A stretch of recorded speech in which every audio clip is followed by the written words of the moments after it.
Hey guys, we're here with the one and only Dylan Fricker at Go for Game Locals. Obviously a great player, top, now it's every Toronto regional basically. So yeah, we really want to show off his Dragon Link deck profile while he's visiting Toronto. So let's get to it. Any other words you want to say? Well, I'll give a couple shout-outs. Shout-outs to James, Hakuna Matata, big name in the YouTube community now. Shout-outs to him. Shout-outs to all the boys from DFC, all the mans from Toronto Locals, all my friends and family. You guys know who you are. And shout-out Miguel. Alright, let's get right to Let's get in the profile. So that's Bystial Dragon Link. Triple Safert. Best, obviously, card in the deck, honestly.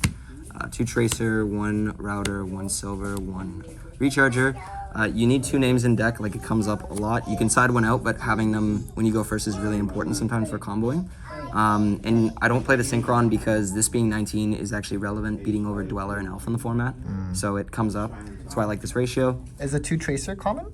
I mean, you don't really need 3 because you'd rather summon this and you'd rather open Quick Launch than Tracer, right? So I think the 2/3 is fine. And I've literally never missed a 3rd. I count this as kind of a rocket card because it's in the deck because if you open this and this, you just search this. So it's kind of considered a rocket card in my opinion. It's just a good extender. So that's that kind of part of the deck. For the Bystials,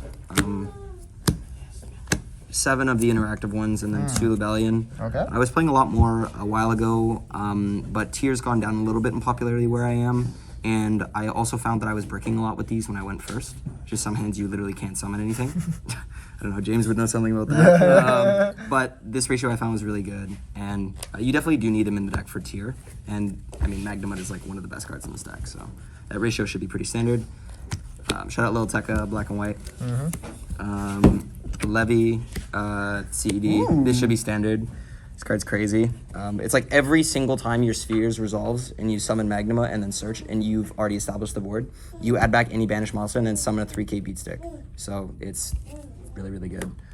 That's it for the monsters, or the dragon cards. 3 Chaos Space, best card in the deck. That's why it's 40 cards. You draw this, your odds of winning go way up. 3 Quick Launch, best extender in the deck.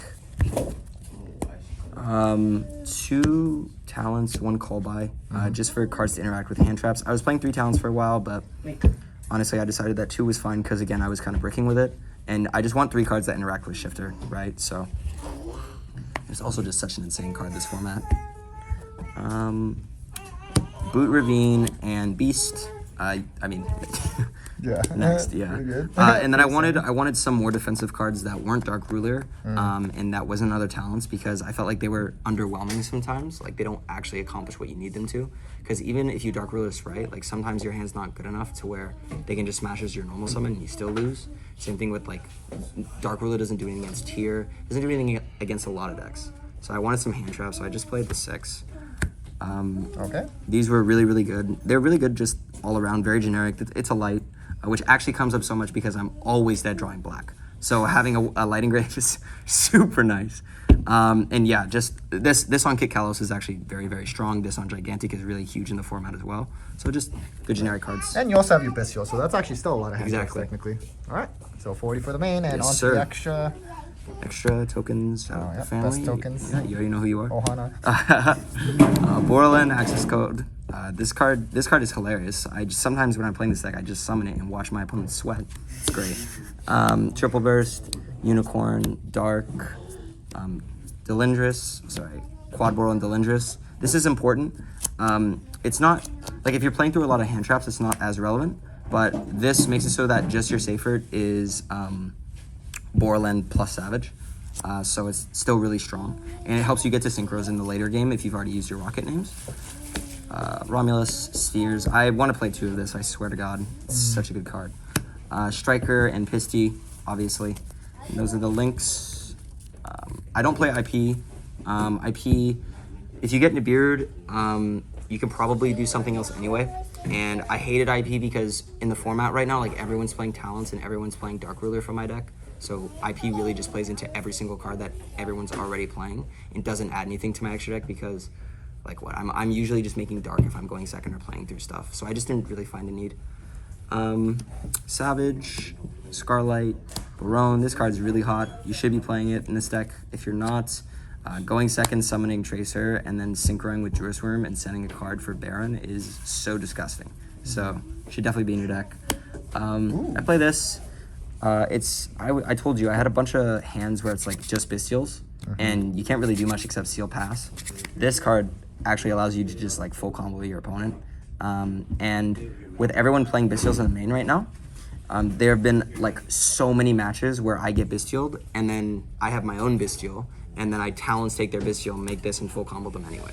So it's not bad. It's pretty relevant. Honestly, this is the flex spot, in my opinion, in the extra deck. And whatever you're more comfortable with, just play. How often does Barone come up, like when you're going first, or is it more going second? Barone does come up. So if your hand's really good when you're going first, like if you have a quick launch Bystial and you open like a Chaos Space, so you have a card engrave already, it's very relevant because you can make it before you literally summon anything. But I don't know. It's mainly for going second because going first, you'd rather like. The way I play this deck is like, I don't really overextend turn one if I don't have to. Like, I'm only really making this card turn one if I know, like, I'm playing against Flunder or something where it's kind of just an FTK. I'd much rather just conserve resources with Seal, Savage, and then the trap with Bystials. And that's usually what's strongest against Tier Element anyways. So, it's all about, like, kind of knowing what cards to use when you go first against different matchups with this deck. And Barone can be super clutch going first, but it's also sometimes just super needed going second. So, I highly recommend it. Awesome. Yeah. For the side deck, we put 9 Bystials. Well, you need to see them against Tier, right? They're so impactful, and they're dragons, they're level 6s, they make this, like, they're just so good. So definitely those two. And then I play a bunch more hand traps. Okay. Gamma. Yeah, Gamma and Ash is super generic, really good. I definitely wouldn't change this lineup. I thought about Nibiru or some other cards, but just didn't really need it, honestly. And these cover all the matchups. Like, these cards are insane against Sprite in the mirror match and against, like, Tier. Like, they're just very, very generic. Yeah, Flunder, too. Yeah. Like, they're just so generic. That was kind of the idea with, like, the defensive cards of this deck. You notice I don't play Dark Ruler or anything like that. It's just I want generic cards that are applicable against everything. Triple Lightning Storm, along the same lines. Just applicable. Yeah, just... It's also just really good sometimes randomly against boards that don't put up Omni Negates, but that are also super oppressive. You side this in going second, you can clear them. So it's super good. And then... The rivalry. This card's pretty good. When you go first, like, it's hilarious when people Bystial you and then you flip this on them. And if I have this, I'm literally always summoning my Savage in defense so they can't crash their Jerusalem or their Bystial. So they literally sit there until I decide that I want to start playing, and then I kill them. So this card is really, really gross. And no one is siding in back row removal against you. And the only out Tier has to this is Shuffler with a field spell. And if you have any sort of interruption, that's not happening. So this card is really strong. And that's the deck profile. Amazing. Thank you so much, Dylan. Any last words? No, thanks for having me on the channel. Awesome. Thank you.